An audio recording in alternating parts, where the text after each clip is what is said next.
Hey guys, welcome back to our channel know your country. तो friend, last video में हमने fundamental right की जो सीरीज चल रही है उसके में कुछ राइट फंडामेंटल राइट है उसके विषय में जाना था। तो आज की वीडियो में भी हम कुछ फंडामेंटल राइट जानेंगे और हम फंडामेंटल राइट को पॉइंट बाय पॉइंट डिस्कस करेंगे कि अगर क्वेश्चन कहीं से भी आए तो वो क्वेश्चन छूटे ना। हमारी कोशिश रहेगी कि हम जो फंडामेंटल राइट को हर एस्पेक्ट से कवर करें। फ्रेंड्स, जो अपना नेक्स्ट फंडामेंटल राइट की सीरीज में जो नेक्स्ट राइट है वो है freedom to manage religious affair. अपने रिलीजियस अफेयर होते हैं उसको कैसे हम मैनेज कर सकते हैं, तो उसके विषय में आइए जानते हैं। तो जो है आर्टिकल 26 है, अपने को freedom of to manage religious affair का कुछ प्रावधान है जो आर्टिकल 26 अपने को प्रोवाइड करता है, जिसमें कहा गया है कि कोई भी रिलीजियस इंस्टीट्यूशन हो गया तो किसी भी सेक्शन से रिलेटेड, तो उसके पास कुछ अधिकार हैं जो इस प्रकार से हैं। पहला है कि वो जिसमें पहला है कि राइट है जो वो एस्टेब्लिश करने का और मेंटेन करने का कोई से भी रिलीजियस इंस्टीट्यूशन हो गए और चैरिटेबल जो पर्पज के लिए, तो उसका अधिकार है। दूसरा है कि जो उनको मैनेज करने का उसके अपने तरीके से जो मैटर्स होते हैं रिलीजन के, उसको अपने तरीके से मैनेज करने का अधिकार होता है। और जो तीसरा है वो है राइट टू ओवन और एक्वायर करने का जो प्रॉपर्टी, जो जिसमें मूवेबल और इमूवेबल दो टाइप की प्रॉपर्टी होती है। मूवेबल प्रॉपर्टी होती है जिसमें प्रॉपर्टी की जो पोजीशन है वो टाइम चेंज हो जाती है, और इमूवेबल में वो प्रॉपर्टी होती है जिसमें प्रॉपर्टी की जो लोकेशन होती है वो चेंज नहीं होती, इसलिए इसे इमूवेबल कहा जाता है। और थर्ड जो नेक्स्ट है कि वो है right to such property in accordance. तो जो ये होता है राइट, मतलब प्रॉपर्टी होती है जो किसी ट्रस्ट की होगी, जिसकी भी होगी राइट होगा, तो उसको एडमिनिस्टर करने का अधिकार वो भी जो अकॉर्डेंस विद लॉ लॉ के अकॉर्डिंग उसको हम एडमिनिस्टर कर सकते हैं उसका अधिकार। तो जो अपना आर्टिकल 25 है फंडामेंटल राइट का, वो गारंट अपने को गारंटी देता है, अपने को प्रोटेक्ट करता है, जैसे राइट ऑफ इंडिविजुअल, किसी एक इंडिविजुअल के राइट को गारंटीड करता है।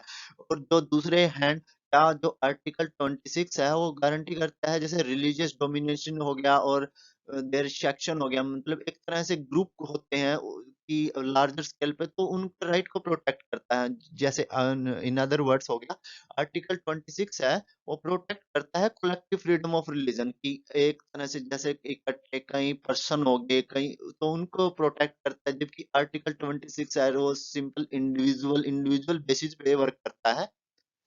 और दूसरे राइटों की तरह जैसे और भी फंडामेंटल राइट हैं तो उसके उन्हीं की तरह है जो आर्टिकल 25 है।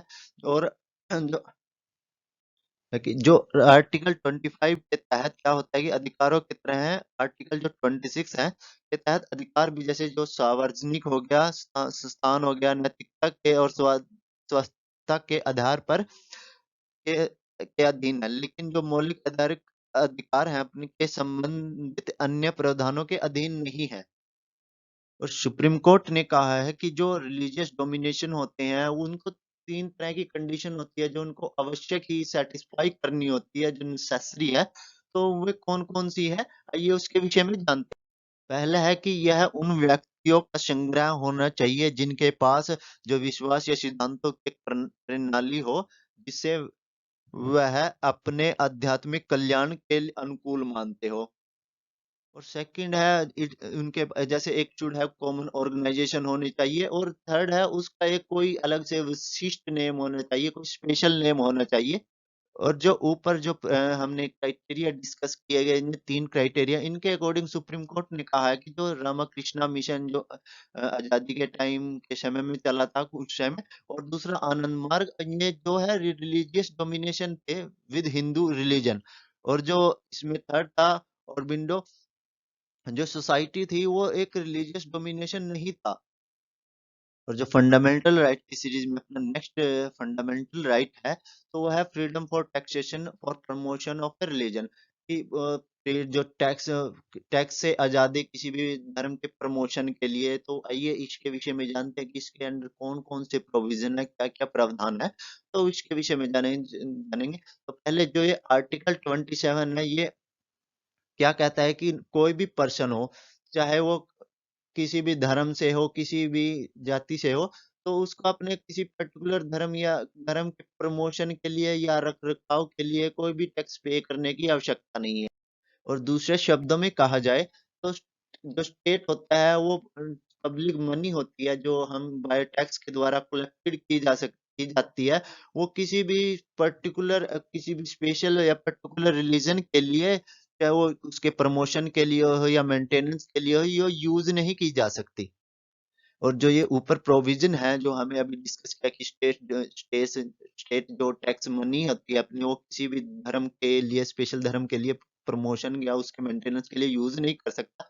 तो ये क्या करता है, स्टेट को जैसे रोकता है कोई भी जैसे फेवर करने से, किसी कोई स्पेशल धर्म हो गया उसको फेवर करने से, उसको सपोर्ट करने से एक रिलीजन को दूसरे धर्म के ऊपर से। क्योंकि ऐसा करने से क्या होता है, क्योंकि इंडिया एक सेकुलर देश है, इंडिया में बहुत सारे धर्म है।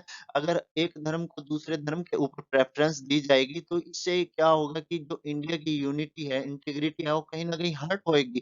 तो इंडिया की यूनिट को उसको इफेक्ट पड़ेगा, तो उसको दूर करने के लिए कुछ ऐसा प्रोविजन लाया गया कि जो स्टेट है वो किसी भी प्रोविजन को फॉलो ना करे कि जैसे एक क्या होता है कि एक रिलीजन को दूसरे रिलीजन के ऊपर बढ़ावा दे, ऐसा नहीं हो सकता। उसके सामने सभी धर्म एक समान होते हैं।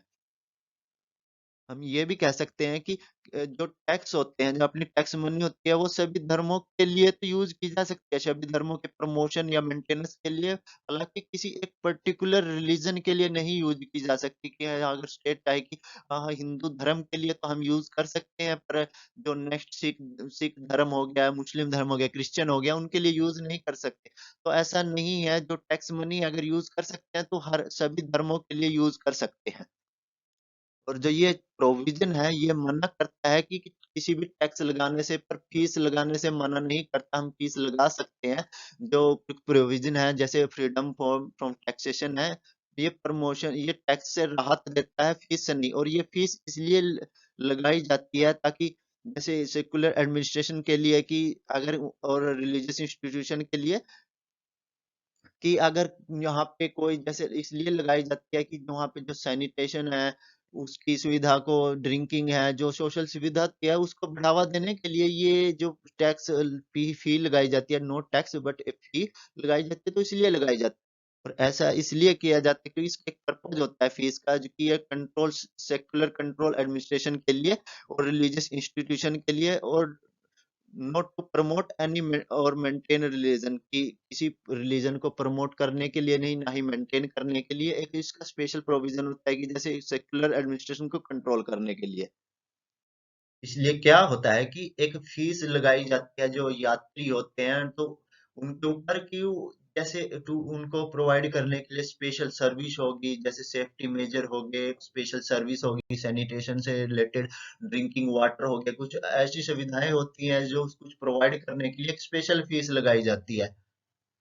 सिमिलरली क्या होता है, एक स्पेशल फीस लाई जाती है रिलीजियस एंडोमेंट फॉर पर, वो किस लिए कि कुछ जैसे रेगुलर एक्सपेंडिचर होते हैं कि मतलब किसी अगर जैसे धार्मिक संगठन कोई प्रोग्राम का आयोजन करना हो, बहुत से काम होते हैं, तो उन सब का जैसे कि कुछ एक्सपेंडिचर होता है उनको मीट करने के लिए, तो एक कोई फीस लगाई जाती है ताकि उनका खर्चा चल सके, तो इसलिए एक फीस लगाई जाती है। और जो नेक्स्ट अपना फंडामेंटल राइट है वो है freedom from attending religious instruction की।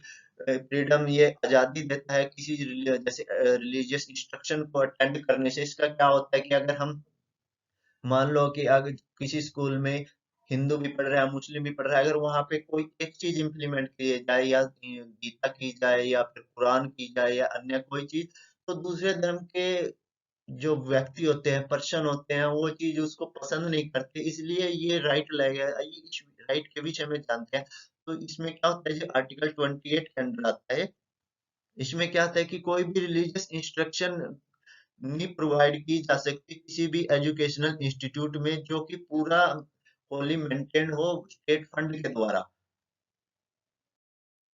हावेवर क्या होता है कि जो ये प्रोविजन है ये वहां अप्लाई नहीं होता उस एजुकेशनल इंस्टीट्यूशन पर जो एडमिनिस्टर तो स्टेट के द्वारा किया जाता हो, पर जो एस्टेब्लिश किया गया हो वो ट्रस्ट के द्वारा एस्टेब्लिश किया गया, ट्रस्ट के द्वारा बनाया गया हो, पर जो एडमिनिस्टर करता हो वो गवर्नमेंट या स्टेट करता हो। जैसे स्टेट की तो बहुत बड़ी वाइड डेफिनेशन है, जिसमें हम गवर्नमेंट ऑफ इंडिया इंक्लूड करते हैं, पार्लियामेंट इंक्लूड करते हैं, पंचायत इंक्लूड करते हैं, म्युनिसिपैलिटी इंक्लूड करते हैं। तो बहुत ऐसे गवर्नमेंट इंस्टीट्यूशन है जिसको इंक्लूड करते हैं, तो वो स्टेट में आते हैं। इसके अलावा राज्य द्वारा मान्यता प्राप्त कोई भी जैसे एजुकेशनल इंस्टीट्यूट हो गया या राज्य निधि से जो सहायता प्राप्त करते हो और इंस्टीट्यूशनल हो गए, वो किसी भी शैक्षणिक संस्थान में भाग लेने वाले व्यक्ति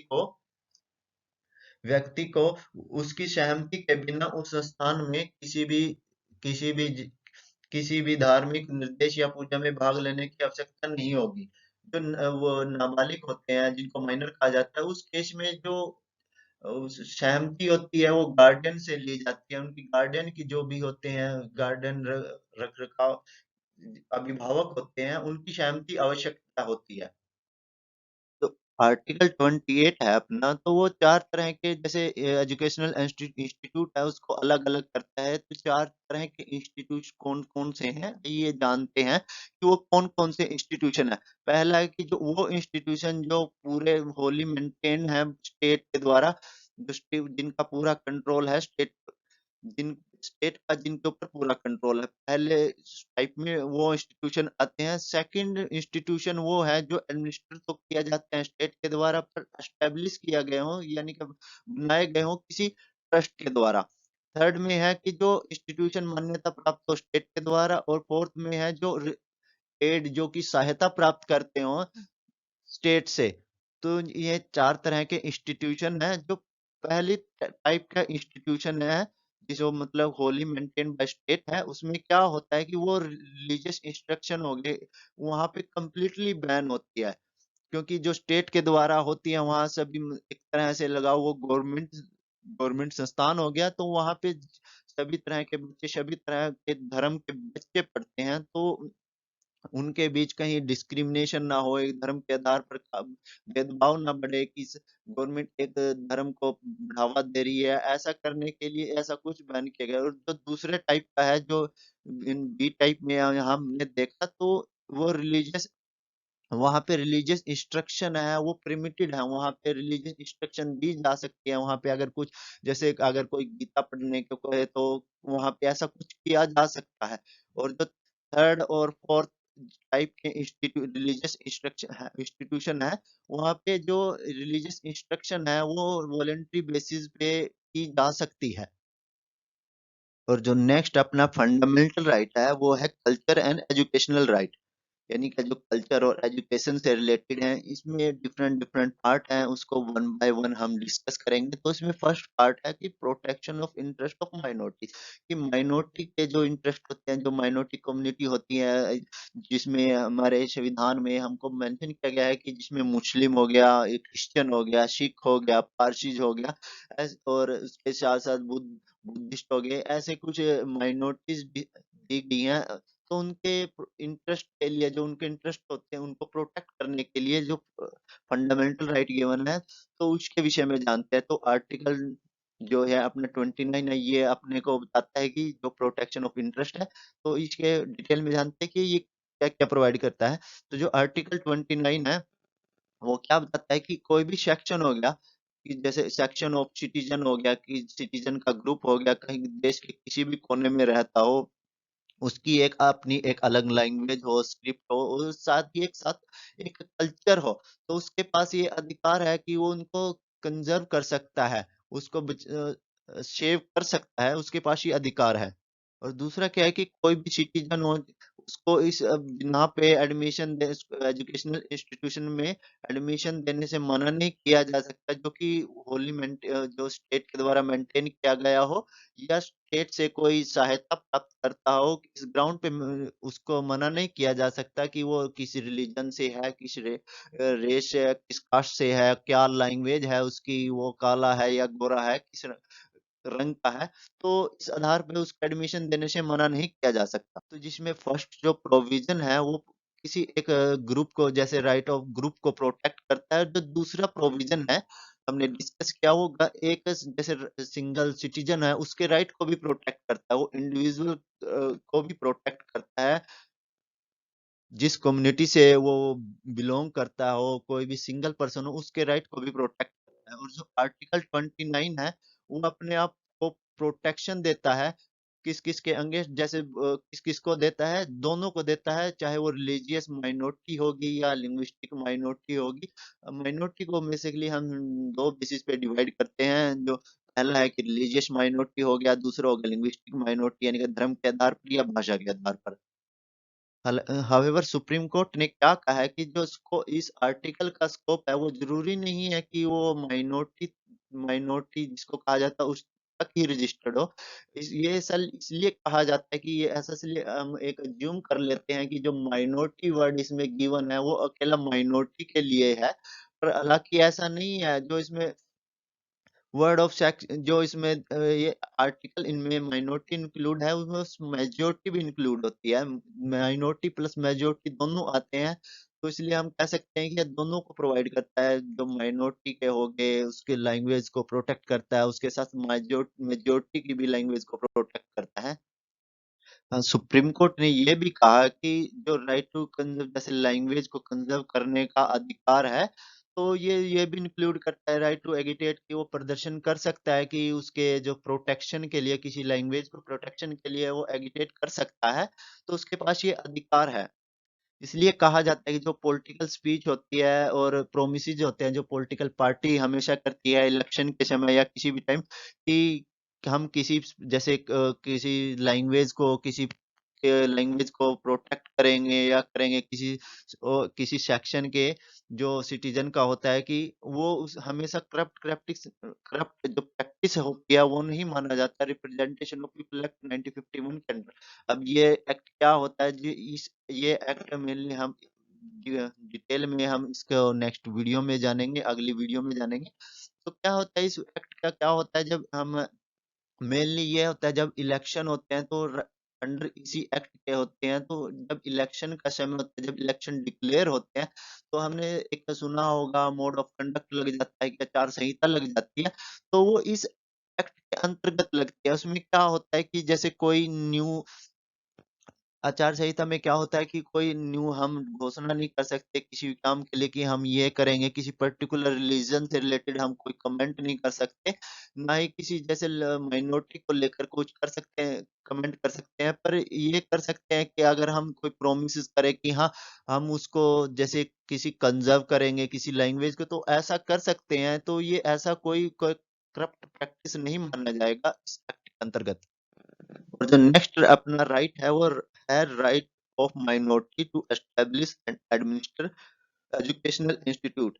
तो माइनॉरिटी का अधिकार होता है कि वो अपना कोई एजुकेशनल इंस्टीट्यूट बना सकती है, उसको एडमिनिस्टर कर सकती है। तो उनका पास अधिकार होता है। तो आर्टिकल 30 अपने को ये अधिकार प्रोवाइड करता है माइनॉरिटी को, चाहे वो रिलीजियस माइनॉरिटी हो या लिंग्विस्टिक माइनॉरिटी हो। तो किसी भी माइनॉरिटी हो, तो उनको ये अधिकार प्रोवाइड करता है। तो वो कौन कौन से बेसिस है जिन पे अधिकार आता है, वो कौन कौन से बेसिस है जिनके आधार पर हम कर सकते हैं, क्या क्या प्रोविजन है, ये जानते हैं। पहला है कि कोई ऑल माइनॉरिटी होगी, सभी जो माइनॉरिटीज यानी कि अल्पसंख्यक होते हैं, उनके पास ये राइट होता है कि वो अपना जैसे कोई भी एजुकेशनल इंस्टीट्यूट हो गया, उसको एस्टेब्लिश कर सकते हैं, एडमिनिस्टर कर सकते हैं।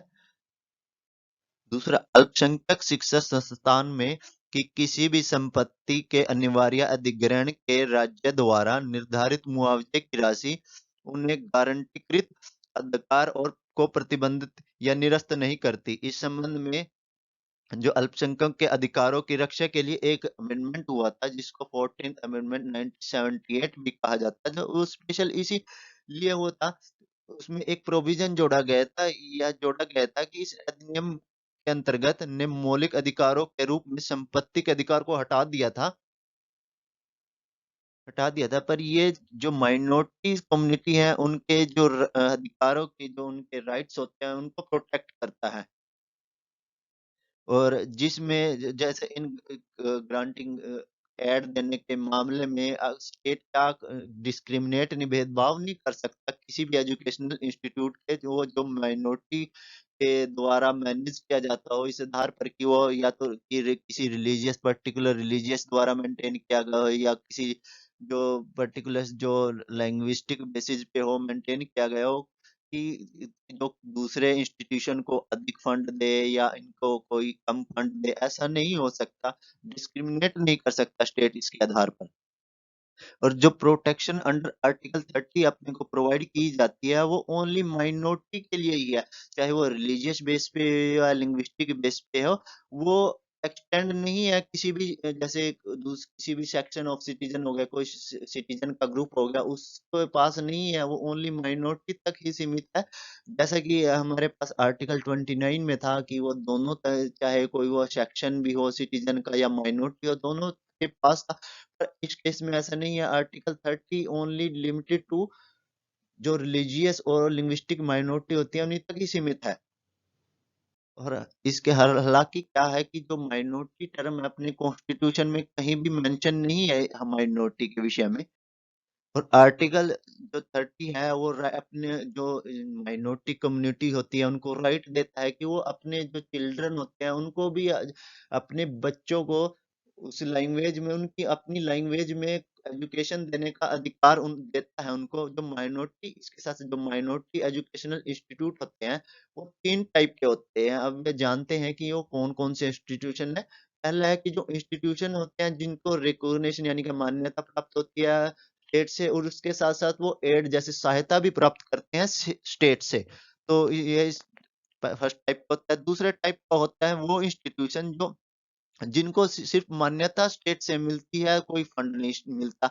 और तीसरे टाइप में वो होता है जिनको ना तो मान्यता मिलती है ना कोई फंड या एड मिलती है स्टेट से। और जो इंस्टीट्यूशन जो फर्स्ट और सेकंड टाइप में कवर होते हैं वो रेगुलेटरी पावर उनके स्टेट उनके पास मतलब स्टेट की रेगुलेटरी पावर के अंडर होते हैं कि उसमें क्या सिलेबस पढ़ाया जाए, कि एकेडमिक स्टैंडर्ड क्या हो, कैसा डिसिप्लिन हो, सैनिटेशन कैसा हो, एम्प्लॉयमेंट ऑफ टीचिंग स्टाफ की जो टीचिंग स्टाफ है उनकी एम्प्लॉयमेंट कैसे है, किन टीचरों को रखना है। तो उसमें स्टेट का जो इंटरफेरेंस होता है फर्स्ट और सेकंड इंस्टीट्यूशन में। जो हमने 2 टाइप के तो इंस्टीट्यूशन डिस्क्राइब किए थे, जिनके विषय में जाना था, तो उनका क्या होता है, स्टेट का अधिकार होता है। स्टेट के जैसे कुछ एडमिनिस्ट्रेटर के लिए सैनिटेशन कैसा होगा, स्टैंडर्ड कैसा होगा, डिसिप्लिन कैसा होगा, तो उन स्टेट का अधिकार होता है। और जो थर्ड टाइप का इंस्टीट्यूशन होता है उसमें क्या होता है, एज जो स्टेट के एडमिनिस्ट्रेशन से वो फ्री होता है। बट पर क्या होता है कि जैसे कुछ सब्जेक्ट जैसे ऑपरेशन की जर्नल लॉ हो गया, जैसे में हम कह सकते हैं कॉन्ट्रैक्ट लॉ आ गया, लेबर लॉ आ गया, इंडस्ट्री लॉ आ गया, टैक्स लॉ हो गया और इकोनॉमिक रेगुलेशन हो गए। तो वो सब उस पे लागू होते हैं। ये नहीं होता कि अगर वो थर्ड टाइप का इंस्टीट्यूशन है कि इसमें अगर स्टेट ने कोई मान्यता प्राप्त नहीं है या ना कोई फंड दिया है तो वो इन सब लॉ से भी अलग हो गए। ये सब लॉ उस पे वैलिड नहीं होंगे। पर ऐसा कुछ नहीं है, उस पे लागू होते हैं ये सब लॉ। और एक जो सुप्रीम कोर्ट में केस गया था जो सेक्ट्री ऑफ मलनकारा, इसको आप कुछ क्या भी प्रोनाउंसिएशन करेंगे, मलनकारा या मलानकारा। तो जो सीरियन कैथोलिक कॉलेज केस था जो 2007 का था, उसमें सुप्रीम कोर्ट ने एक जजमेंट दिया था। सुप्रीम कोर्ट ने एक समराइज दी थी कि हाँ हाँ कौन से पॉइंट है, किस आधार पर हम क्या कर सकते हैं। तो जानेंगे सुप्रीम कोर्ट ने क्या कहा था कि जो जनरल प्रिंसिपल रखे थे कुछ एस्टेब्लिशमेंट के लिए और एडमिनिस्ट्रेशन के लिए जो माइनॉरिटी एजुकेशनल इंस्टीट्यूशन के हैं, वो क्या क्या थे उसके विषय में जानेंगे। पहला था कि जो राइट ऑफ है माइनॉर जो राइट होता है माइनॉरिटी का कि एस्टेब्लिश करने का और एडमिनिस्टर करने का कोई एजुकेशनल इंस्टीट्यूट ऑफ उनकी पसंद का। उसके कुछ राइट्स हैं जो इस प्रकार से हैं कि वो अपनी जो गवर्निंग बॉडी होती है जो उसको गवर्न करती है, जो उसके के लिए डिसाइड करती है एजुकेशनल इंस्टीट्यूट का कि हाँ क्या पढ़ाया जाए, कुछ भी कैसे कैसे एडमिनिस्ट्रेशन चलेगा कुछ। तो वो क्या होता है कि उन खुद सिलेक्ट चूज कर सकते हैं कोई गवर्निंग बॉडी जिसके फाउंडर क्या होते हैं कि जो जिसके फाउंडर जो उसका फेथ हो, उस जो इंस्टीट्यूशन का फाउंडर होते हैं उनका फेथ हो और कॉन्फिडेंस हो to conduct manage religious affair of institution. यानी कि जो उस जो रिलीजियस इंस्टीट्यूशन होता है उसमें उनका कॉन्फिडेंस हो और फेथ हो, विश्वास हो उनके करने में, तो वो गवर्निंग बॉडी ऐसी सिलेक्ट कर सकते हैं अपने पसंद की। दूसरा क्या होता है कि जो जैसे टीचिंग स्टाफ हो गया, जिसमें टीचर हो गए, लेक्चरार हो गए, हेडमास्टर हो गए, प्रिंसिपल हो गए, वो अकॉर्डिंग टू लेवल वेरी करता है कि कौन से लेवल, सेकेंडरी लेवल पे है या हायर लेवल पे। तो उस हिसाब से वो अपने जैसे एजुकेशनल स्टाफ हो गया, नॉन टीचिंग स्टाफ हो गया, उनको सिलेक्ट कर सकता है। अगर उसके पास ये अधिकार भी होता है, अगर कोई जैसे अधिकारी अपनी ड्यूटी पूरी तरह से नहीं दे रहा हो, उसका उल्लंघन कर रहा हो, तो उनके खिलाफ एक्शन ले सकते हैं किसी भी एम्प्लॉय के। और साथ ही साथ वो किसी जैसे योग्य स्टूडेंट होते हैं, उनकी पसंद को उनको एडमिशन दे सकते हैं, एक जो उनके द्वारा रीजनेबल फीस हो या फीस स्ट्रक्चर हो, उसके बेसिस पे। और उनके पास अधिकार होता है कि वो उसकी प्रॉपर्टीज को और एसेट को यूज कर सकते हैं for the benefit of institution, उस इंस्टीट्यूशन के बेनिफिट के लिए जिसके में एडमिनिस्टर किया गया है, जिसके गवर्निंग बॉडी हो, उसके भलाई के लिए उसके जो प्रॉपर्टी होते हैं, एसेट संसाधन होते हैं, उसका यूज कर सकते हैं। और जो सेकंड पॉइंट है, उसमें कहा गया कि जो आर्टिकल 30 होता है के तहत अल्पसंख्यकों को दिया गया अधिकार केवल बहुमत के साथ समानता सुनिश्चित करने के लिए है, और अल्पसंख्यकों को बहुमत की तुलना में अधिक लाभप्रद स्थिति में रखने के लिए नहीं है। ये नहीं है कि जो आर्टिकल 30 है, उसमें क्या कहा गया है कि जो इनको अधिकार दिया गया है केवल बहुमत के साथ समानता के लिए दिया गया। ये नहीं है कि किसी जैसे एक रिलीजन, किसी दूसरी कम्युनिटी होगी, उसके ऊपर प्रेफरेंस देने के लिए किया गया, ऐसा नहीं है। और साथ ही साथ क्या है कि यहाँ पे कोई रिवर्स डिस्क्रिमिनेशन की कंडीशन नहीं है जो माइनॉरिटी के फेवर में हो। जो अपने जर्नल लॉ होते हैं, किसी भी जैसे लैंड से रिलेटेड हो गए, जो नेशनल इंटरेस्ट के हों, नेशनल सिक्योरिटी से रिलेटेड हों, सोशल वेलफेयर से, पब्लिक ऑर्डर से, मोरालिटी के आधार पर, हेल्थ के आधार पर, सैनिटेशन, टैक्सेशन हो गया, और भी बहुत सारे, वो सभी पे एप्लीकेबल होते हैं, वो इक्वली एप्लीकेबल होते हैं माइनॉरिटी इंस्टीट्यूशन पे और मेजोरिटी पे। ये नहीं होता कि जैसे इनमें छूट दी गई है तो वो स्टेट की जैसे नेशनल सिक्योरिटी पे के साथ थोड़ा कॉम्प्रोमाइज कर सकते हैं, ऐसा नहीं है। जब बात नेशनल सिक्योरिटी की आती है, सोशल वेलफेयर की आती है, पब्लिक ऑर्डर पे आती है, तो सभी एक समान हो जाते हैं, चाहे वो माइनॉरिटी इंस्टीट्यूशन हो या मेजोरिटी इंस्टीट्यूशन पे, सभी पे एक तरह से लागू होता है। और साथ ही साथ जो उनके पास राइट टू एस्टेब्लिश और एडमिनिस्टर एजुकेशनल इंस्टीट्यूट को एस्टेब्लिश करने का और उसको एडमिनिस्टर करने का अधिकार होता है, वो ना तो एब्सोल्यूट है कि जैसा आज है ये ऐसा कल रहेगा, हमेशा बना रहेगा, ना तो एब्सोल्यूट है, ना ही वो उसमें कि मतलब एडमिनिस्ट्रेशन को यूज करता है, यानी कि करप्शन हो तो भी चलेगा, ऐसा कुछ नहीं है कि अगर करप्शन होगा तो एक्शन जरूर होगा। तो सेकंड कंडीशन से देखेंगे हम, तो सेकंड में क्या है, स्टेट क्या कर सकता है, रेगुलेटरी मेजर ले सकता है, यानी कि कुछ ऐसे मेजर ले सकता है कि कंट्रोल करने के लिए। तो फॉर इंश्योरिंग क्या होता है, एजुकेशनल करेक्टर और स्टैंडर्ड को मेंटेन करने के लिए, उनके एकेडमिक एक्सीलेंस को मेंटेन करने के लिए कुछ रेगुलेटरी, कुछ ऐसे मेजर ले सकता है, कुछ ऐसे नियम बना सकता है। और ये जरूरी भी है कि एडमिनिस्ट्रेशन को देखा के पे नजर रखी जाए, उनको कंट्रोल किया जाए, ऐसा जरूरी है इसलिए क्योंकि उनकी जो एडमिनिस्ट्रेशन है कि वो सफिशिएंट बना रहे, अच्छा बना रहे, और जो सर्व करे, जो एकेडमिक नीड्स हैं इंस्टीट्यूशन की, उसको सर्व करे। ये नहीं है कि वो पर्सनल नीड में चला जाए कि बनाया किस लिए गया और कर क्या रहे हैं, उसका दुरुपयोग हो, करप्शन हो। तो उसके लिए एक चेक एंड बैलेंस का काम जरूरी है कि उस पे चेक रखना आवश्यक है, नजर रखना आवश्यक है, इसलिए कुछ रेगुलेशन है, रेगुलेटरी मेजर हैं जो बनाए गए हैं। और जो रेगुलेशन, जो स्टेट के द्वारा जो भी नियम कानून बनाए जाते हैं, वो जनरली क्या होते हैं कि स्टूडेंट के वेलफेयर के लिए और साथ ही साथ टीचर के वेलफेयर के लिए बनाए जाते हैं। और साथ ही साथ जो रेगुलेशन लगाए जाते हैं, जैसे एलिजिबल क्राइटेरिया हो गया, कुछ सेटअप किया जाता है, और क्वालिफिकेशन सेटअप की जाती है, education appointment for qualification appointment के लिए।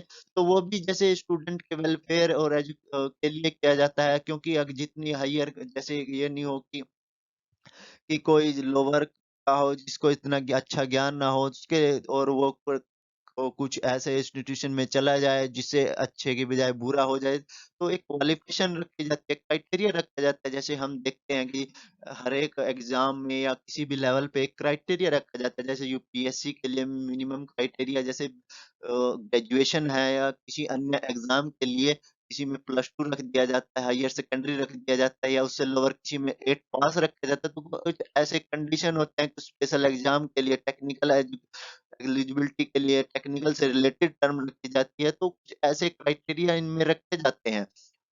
और उसके साथ-साथ कुछ रेगुलेशन बनाए जाते हैं, जो जैसे जो कंडीशन हो गया उस जो सर्विस एम्प्लॉयी हो गए, जो उनकी कंडीशन को अच्छा रखने के लिए, चाहे वो टीचिंग स्टाफ हो और नॉन टीचिंग, दोनों को अच्छी कंडीशन को अच्छा बनाने के लिए कुछ रेगुलेशन बनाए जाते हैं। और साथ ही साथ रेगुलेशन बनाए जाते हैं जो एक्सप्लॉइटेशन और ऑपरेशन हो एम्प्लॉय के, तो उसको अवॉइड करने के लिए, कि ये ना हो कि जैसे जो वहाँ पे वो काम कर रहे हों, जो एम्प्लॉय हों, उनको उनके अधिकारों का अच्छे से पालन हो, उनको सप्रेस किया जाए, उनका एक्सप्लॉइट किया जाए, कि उनसे जबरदस्ती काम लिया जाए, ऐसा कुछ ना हो। तो इसलिए रेगुलेशन बनाए जाते हैं।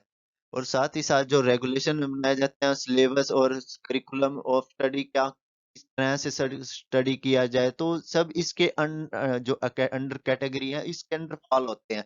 और जो ये रेगुलेशन होते हैं, ये इसलिए नहीं बनाए जाते कि इंटरफेयर करने के लिए with the right under under article 31 30 clause 1। जो ये रेगुलेशन है, ये किसी तरह से जो इंटरफेयर नहीं करते, जो राइट दिए गए हैं आर्टिकल 30 क्लॉज 1 में, उसके साथ कोई से किसी भी तरह इंटरफेयर नहीं करते।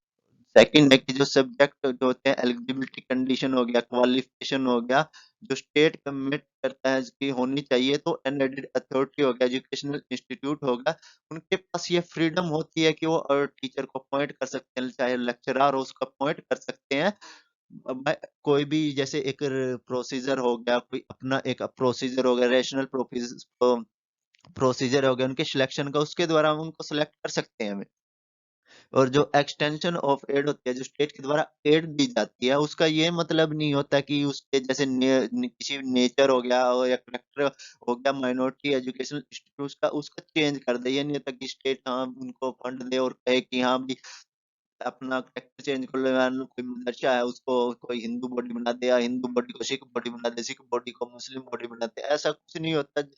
स्टेट ऐड देने पे किसी का भी जो नेचर होता है, कैरेक्टर होता है, उसको चेंज नहीं कर सकता, पर हाँ कंडीशन कुछ इम्पोज कर सकता है स्टेट, किसके इंश्योर के लिए कि उसका प्रॉपर यूटिलाइजेशन हो, जो फंड दिया गया उसका एड या फंड या एड उसका प्रॉपर यूटिलाइजेशन, उसका मिसयूज ना हो, उसके लिए कुछ कंडीशन लगा सकता है। और ये साथ ही साथ स्टेट को करना होता है कि जो बिना जैसे डाइल्यूट किए या उसमें इंटरफेयर किए जो राइट दिए जाते हैं आर्टिकल 30 अंडर क्लॉज 1 के, तो बिना उसमें चेंज किए उसको डाइल्यूट किए बिना ऐसा करना होता है स्टेट को कि वो कंडीशन बनाए जिससे कि जैसे करप्शन, उसका जो फंड होता है उसका प्रॉपर यूज हो, करप्शन रुक जाए, या तो उसके लिए स्टेट को इस बात का ध्यान रखना होता है कि जो आर्टिकल 31 क्लॉज 1 है, आर्टिकल 30 क्लॉज 1 है, उसमें जो राइट्स हैं उसको डाइल्यूट ना किया जाए। जो अपना नेक्स्ट राइट है वो राइट टू है कॉन्स्टिट्यूशनल रेमेडीज। कॉन्स्टिट्यूशनल रेमेडीज क्या होता है, जब जैसे कोई अगर कोई पर्सन बीमार हो जाता है तो डॉक्टर के पास जाता है उपचार के लिए। ऐसे ही संविधान में भी है, अगर कोई जैसे अपने राइट्स हैं उनको कुछ हो जाए, कोई सप्रेस कर दे, उनको वायलेट करे, तो उसको कॉन्स्टिट्यूशनल रेमेडीज के लिए एक आर्टिकल दिया गया है। उसके विषय में जानते हैं कि वो क्या है। तो आइए स्टार्ट करते हैं। तो जो अपने को जैसे कॉन्स्टिट्यूशन में बहुत सारे फंडामेंटल राइट दिए गए हैं, जिनकी हमने वन बाय वन करके डिस्कस किया गया है, वो मीनिंगलेस हैं, यूजलेस हैं, वर्थलेस हैं, अगर उनको जैसे कोई इफेक्टिव मशीनरी ना दिया जाए उनको इम्प्लीमेंट करने के लिए, उनका एनफोर्समेंट के लिए, कि अगर उनको सही से लागू कराने के लिए ऐसा कोई प्रावधान ना हो, तो वो मीनिंगलेस है। कोई भी उनको वायलेट कर सकता है, कोई भी किसी के अधिकार का हनन कर सकता है। तो इसके लिए एक मशीनरी दी गई है, कॉन्स्टिट्यूशन मशीनरी दी, ताकि वो वायलेट ना हो। तो इसलिए आर्टिकल 32 दिया गया है, जो राइट टू रेमेडीज का क्यों भी कहते हैं, ये इसलिए दिया गया कि अनफोर्समेंट के लिए और जो फंडामेंटल राइट होते हैं उनके अनफोर्समेंट के लिए किसी भी पर्सन के, तो आर्टिकल 32 कॉन्स्टिट्यूशन में रखा गया है। दूसरे शब्दों में हम कह सकते हैं कि जो द राइट टू गेट, जो फंडामेंटल राइट होते हैं उनको राइट गेट करना, कि उनको प्रोटेक्ट करना, जो फंडामेंटल राइट के को प्रोटेक्ट करना भी एक फंडामेंटल राइट है। और ये जो हमारा संविधान है, जो इसने इसमें दिया इन आर्टिकल 32 है जो फंडामेंटल राइट को रियल बनाता है। और जो आपने डॉक्टर भीमराव अंबेडकर जी थे, उन्होंने आर्टिकल 32 को the most important article, constitution का मोस्ट इम्पोर्टेंट आर्टिकल कहा था, और उन्होंने इसके साथ साथ कहा था कि यह आर्टिकल संविधान की आत्मा है। और ये आर्टिकल 32 है, और जो आर्टिकल 32 के बिना जो संविधान है वो नलिटी है, कुछ भी नहीं है। और उन्होंने इसके साथ साथ इसको कॉन्स्टिट्यूशन की आत्मा कहा था, उसका हार्ट कहा था। और और साथ ही साथ जो सुप्रीम कोर्ट है, उन्होंने आर्टिकल 32 को बेसिक स्ट्रक्चर यानी कि संविधान का संवैधानिक ढांचा, बेसिक ढांचा करार दिया गया है। इसको किसी भी पार्लियामेंट के संशोधन के द्वारा चेंज नहीं किया जा सकता, बदला नहीं जा सकता, क्योंकि ये एक बेसिक स्ट्रक्चर में, एक कंसेप्ट में आता है, बेसिक स्ट्रक्चर ऑफ कॉन्स्टिट्यूशन है, तो इसको चेंज नहीं किया जा सकता। और इसलिए कहा जाता है कि जो आर्टिकल 32 है, इसको मतलब लिया नहीं जा सकता, किसी अमेंडमेंट के द्वारा चेंज नहीं किया जा सकता, बदला नहीं किया जा सकता, इसको दूर नहीं किया जा सकता, क्योंकि किसी भी अमेंडमेंट के द्वारा, क्योंकि ये बेसिक स्ट्रक्चर ऑफ कॉन्स्टिट्यूशन में फॉलो होता है। और ये इसके फॉलो कुछ प्रोविजन है, 4 प्रोविजन है जो इस प्रकार से दिए गए हैं। पहला है कि सुप्रीम कोर्ट में जाने का अधिकार किसी भी अप्रोप्रिएट प्रोसीडिंग के लिए, किसी भी जैसे फंडामेंटल राइट के एनफोर्समेंट के लिए वो गारंटीड है। और दूसरा, सुप्रीम कोर्ट के पास पावर होती है कि वो इशू डायरेक्शन, कोई स्पेशल डायरेक्शन इशू करे, या ऑर्डर और रिट्स इशू करे। रिट्स के बारे में हम नेक्स्ट वीडियो में जानेंगे कि कौन कौन सी रिट्स होती है, इन बहुत इंपॉर्टेंट टॉपिक है। ये writs issue supreme court issue करता है कि किसी भी जैसे enforcement of public fundamental right के लिए, कि फंडामेंटल राइट के एनफोर्समेंट के लिए रिट्स इशू करता है। नेक्स्ट वीडियो में हम डिटेल में जानेंगे पॉइंट बाय पॉइंट कि किस कारण ये रिट्स इशू किए जाते हैं, किसके खिलाफ किए जाते हैं, क्या प्राइवेट बॉडी के खिलाफ रिट्स इशू किए जा सकते हैं या नहीं, तो डिटेल में जानेंगे। फिलहाल के लिए हम जानते हैं कि रिट्स कितने टाइप की होती है। तो रिट्स होती है जो 5 टाइप की होती है, जो जिसमें है हाबियस कॉर्पस हो गया, मैंडेमस हो गया, प्रोहिबिशन हो गया, सेरिटरी हो गया, और क्यू वारंट हो, ये अपने रिट्स के टाइप है। नेक्स्ट है कि पार्लियामेंट के पास ये पावर होती है, वो किसी किसी दूसरी कोर्ट को पावर एम्पावर कर सकती है कि वो इशू डायरेक्शन, कि वो डायरेक्शन दे सकती है, ऑर्डर दे सकती है, और रिट्स जो होते हैं ऑल काइंड के, उसको इशू कर सकती है। हाउएवर अभी तक क्या है कि ये जो होता है रिट्स होती है, जो रिट ये ऊपर जो इशू होती है डायरेक्शन, इनको जो सुप्रीम कोर्ट के जो पावर होती है उसको कम किए बिना ही करना होता है। अभी तक जो अपनी हाई कोर्ट है उसके पास ये पावर है आर्टिकल 226 के अंडर। और जो इसमें एनी कोर्ट दिया गया है, इसमें हाई कोर्ट नहीं इंक्लूड है, क्योंकि हाई कोर्ट के पास ऑलरेडी ये पावर है आर्टिकल 226 के अंडर। और जो अपना नेक्स्ट है कि वो नेक्स्ट पॉइंट है, वो है जैसे right to move, supreme court में मूव करने का अधिकार होता है, वो सस्पेंड नहीं किया जा सकता। सिर्फ उन बेसिस पे ही सस्पेंड किया जा सकता है जो कॉन्स्टिट्यूशन में गिवन है। अन्य किसी दूसरे प्रोविजन के लिए सस्पेंड नहीं किया जा सकता। इसलिए कॉन्स्टिट्यूशन ने प्रोवाइड किया गया, जो प्रेसिडेंट होते हैं वो जो सस्पेंड कर सकते हैं, जो सुप्रीम कोर्ट में जाने का अधिकार है वो एक स्पेशल सिचुएशन में ही कर सकते हैं। वो जो नेशनल इमरजेंसी होती है, जिसको आर्टिकल 352 के अंतर्गत लगाया जा सकता है, तो उसमें उसके अंतर्गत ही जो ये अधिकार है कि किसी भी फंडामेंटल राइट के एनफोर्समेंट के लिए हम सुप्रीम कोर्ट जा सकते हैं, वो सस्पेंड किया जाता है। और वो अंडर आर्टिकल 359 के अंतर्गत किया जाता है। रिमेम्बर, जो ये नेशनल इमरजेंसी लगती है, ये आर्टिकल 352 के अंडर लगती है। जो अभी हमने कुछ जाना उससे ये तो क्लियर है कि जो सुप्रीम कोर्ट है वो कॉन्स्टिट्यूशन का जैसे एज ए डिफेंडर है, कॉन्स्टिट्यूशन को डिफेंड करता है और उसके साथ साथ गारंटर है जो फंडामेंटल राइट का, जो संविधान में दिए गए के अनुसार ये क्या है, सुप्रीम कोर्ट है। इसलिए बनाया एज ए डिफेंडर बनाया गया है, एज ए गारंटर बनाया गया है फंडामेंटल राइट का सिटीजन के, कि अगर किसी सिटीजन के फंडामेंटल राइट हनन होता है, वोलेट होता है, तो वो पर्सन डायरेक्टली सुप्रीम कोर्ट जाता है एनफोर्समेंट के लिए, और सुप्रीम कोर्ट जो फंडामेंटल राइट है उसको इंश्योर करता है पर्सन के लिए। और सुप्रीम कोर्ट के पास ओरिजिनल और वाइड्स पावर होती है इस पर्पज के लिए। और रिमेम्बर एक वो है कि कोई भी पर्सन जिसके मतलब अधिकारों का उल्लंघन किया गया हो, फंडामेंटल राइट का, एग्रीगेट पर्सन वो ही डायरेक्टली सुप्रीम कोर्ट जा सकता है, कोई दूसरा पर्सन नहीं। और वो नेसेसरी, ये नेसेसरी नहीं है कि वो बाय वे अपील हो जाए, कि मतलब कि पहले लोअर कोर्ट में जाए, उसके बाद उससे अबव कोर्ट में, देन हाई कोर्ट, ऐसे ऐसे करके वो सुप्रीम कोर्ट जाए, ऐसा नहीं है, वो डायरेक्टली सुप्रीम कोर्ट अप्रोच कर सकता है। और जो ये वाइड है इसलिए है कहा गया क्योंकि इसकी पावर रिस्ट्रिक्टेड नहीं है कि वो ऑर्डर इशू कर सकते हैं और डायरेक्शन इशू करे, उसके साथ साथ उसके पास आल्सो पावर है कि वो रिट्स इशू कर सकती है एनफोर्समेंट के लिए, कि ऑल टाइप की रिट्स, जो हमने 5 रिट्स है जानी है, तो वो सभी तरह की रिट्स होती हैं उसको इशू कर सकती है। और जो आर्टिकल 32 का पर्पज है वो इसलिए है कि वो कि गारंटी प्रोवाइड करना, effective and inexpensive summary remedy provide करना, कि हर एक सिटीजन को उनके जो फंडामेंटल राइट की प्रोटेक्शन के लिए। ओनली क्या होता है कि जो फंडामेंटल राइट गारंटेड कॉन्स्टिट्यूशन के द्वारा गारंटेड होते हैं, वो क्या वो ही इन्फोर्स किए जा सकते हैं आर्टिकल 32 के अंतर्गत। कोई दूसरे राइट हो गए, जैसे नॉन फंडामेंटल राइट हो गए, कॉन्स्टिट्यूशनल राइट हो गए और स्टैट्यूटरी अदर राइट हो गए, उनको एनफोर्स करने के लिए डायरेक्ट सुप्रीम कोर्ट अप्रोच नहीं किया जा सकता। नेक्स्ट है कि जो फंडामेंटल राइट के का वायलेशन होता है, उल्लंघन होता है, तो आर्टिकल 22 द्वारा उन के प्रयोग के लिए अनिवार्य है, कि दूसरे शब्दों में है कि सर्वोच्च न्यायालय अनुच्छेद दो आर्टिकल 32 के तहत ऐसे प्रश्नों का निर्धारण नहीं कर सकता जिसमें मौलिक अधिकारों का अधिकार शामिल ना हो। आर्टिकल 32 केवल एक कार्यकारी आदेश या कानून द्वारा संवैधानिक निर्धारित करने के लिए लागू नहीं किया जा सकता। यह सीधे किसी मौलिक अधिकार का उल्लंघन नहीं करता है। ये फंडामेंटल राइट है, उसका उल्लंघन नहीं करता।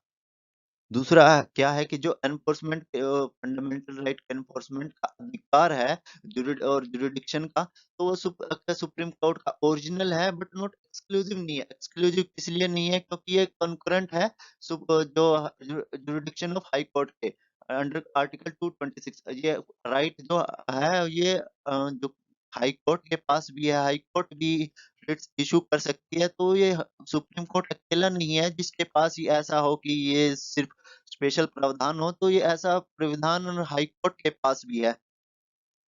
और जो ओरिजिनल पावर होती है इन हाई कोर्ट, वो भी मतलब डायरेक्शन कर सकती है, ऑर्डर कर सकती है और रिट्स इशू कर सकती है, ऑल टाइप की जो सुप्रीम कोर्ट यूज कर सकती है, सुप्रीम कोर्ट इशू करती है, तो वो करती है इन्फोर्समेंट ऑफ जो फंडामेंटल राइट के इन्फोर्समेंट के लिए होती है। तो ऐसा हाई कोर्ट के पास भी सेम पावर होती है, सेम रिट्स होती है, बल्कि ये कहा जाता है कि हाई कोर्ट का जो रिट्स का एरिया होता है वो सुप्रीम कोर्ट से वाइड होता है। नेक्स्ट वीडियो में हम जानेंगे कि किस तरह से वाइड होता है, किस किस बेसिस पे वाइड होता है, पर फिलहाल के लिए इतना ही कि ये सुप्रीम कोर्ट से वाइड होता है। इसका मीनिंग ये है कि जब सुप्रीम जो फंडामेंटल राइट होते हैं वो सिटीजन के वायलेट होते हैं, जो एग्रीगेट जो पार्टी होती है वो उसके पास ऑप्शन होता है कि या तो हाई कोर्ट चला जाए या सुप्रीम कोर्ट चला जाए, दोनों के पास, या सुप्रीम कोर्ट डायरेक्ट चला जाए, दोनों में से कहीं भी जा सकता है, हाई कोर्ट भी जा सकता है, क्योंकि हाई कोर्ट के पास भी सेम पावर होती है, सेम रिट्स होती है, सेम डायरेक्शन इशू कर सकता है, सेम सेम रिट्स इशू कर सकता है तो जो सुप्रीम कोर्ट कर सकता है, तो उसके पर्सन के पास जिसके राइट वायलेटेड हो उसके पास चॉइस होती है, वो या तो हाई कोर्ट चला जाए या फिर डायरेक्टली सुप्रीम कोर्ट भी जा सकता है। इसलिए जो ये राइट गारंटीड आर्टिकल 32 के अंतर्गत राइट गारंटीड है, जो जैसे right to move supreme court हो गया, जब फंडामेंटल राइट वायलेट होते हैं, ये तो ये it needs a fundamental right availability of alternate remedies is no about relief under article 32। इसका मतलब ये है कि जब किसी फंडामेंटल आर्टिकल 32 है अपने को गारंटेड देता है कि जब वो सुप्रीम कोर्ट जाने का जब किसी के अधिकार को वायलेट होते हैं तो सुप्रीम कोर्ट जा सकता है। उसके साथ साथ इसलिए जो आर्टिकल 32 है के तहत वैकल्पिक उपाय की उपलब्धता के राहत के लिए कोई बाधा नहीं है। क्या होता है कि हार्डवेयर क्या है, सुप्रीम कोर्ट क्या कर सकता है कि रूल आउट कर सकता है that where relief from high court is available। जो हाई कोर्ट के अंडर हमें रिलीफ मिलता है जो आर्टिकल 226, क्योंकि हाई कोर्ट के पास सेम पावर है। तो जो एग्रीगेटिव जो पार्टी होती है जो जिसके राइट वायलेट होते हैं वो पहले उसको हाई कोर्ट जाना चाहिए, देन वो सुप्रीम कोर्ट जा सकता है, क्योंकि हाई कोर्ट के पास भी सेम पावर होती है। और तो दूसरा सुप्रीम कोर्ट के पास क्या होता है कि कई बार क्या होता है कि लॉट्स ऑफ केस आते हैं सुप्रीम कोर्ट के पास, कई पेंडिंग केस पड़े रहते हैं, तो उनके निपटारण के लिए ये ऐसा क्या है कि हाई कोर्ट के पास जाए। तो सुप्रीम कोर्ट के पास जो केसों का बोझ है थोड़ा वो कम हो जाए, तो ऐसा कुछ करने के लिए सुप्रीम कोर्ट कहते हैं कि अगर इन सब के लिए कोई पर्सन है कि वो पहले हाई कोर्ट जाए, देन अगर वहां से समाधान ना हुआ तो वो सुप्रीम कोर्ट अप्रोच कर सकता है। तो फ्रेंड ये था आज का लास्ट टॉपिक। तो नेक्स्ट वीडियो में हम सुप्रीम कोर्ट की रिट्स के विषय में जानेंगे, जिसको हम पॉइंट टू पॉइंट जानेंगे। हमारी कोशिश ये रहेगी कि हम इन रिट्स को जैसे हमने फंडामेंटल राइट डिस्कस किए हर एस्पेक्ट से डिस्कस करें, ताकि एग्जाम में अगर कुछ भी क्वेश्चन आए तो उसको हम कहीं से भी डिस्कस कर सकते हैं, हर एक एंगल से डिस्कस कर सकते हैं। हमारा कोई भी ऐसा नहीं रहे कि हमने ये डिस्कस नहीं किया है। So friends, if you have any question regarding this, please comment below and please like and subscribe the channel. और तब तक के लिए जय हिंद, जय भारत, और प्लीज बने रहिए नो यूर कंट्री के साथ, ताकि हम इन फ्यूचर ऐसे बहुत से वीडियो डिस्कस कर सकें जिसमें कि हमारा एग्जाम से रिलेटेड मटेरियल चाहे वो ग्रुप डी से लेकर यूपीएससी लेवल तक का हो, उसमें हम कवर कर सके अच्छे से, हम हर एक एस्पेक्ट को कवर कर सके। तो बने रहिए। Thank you.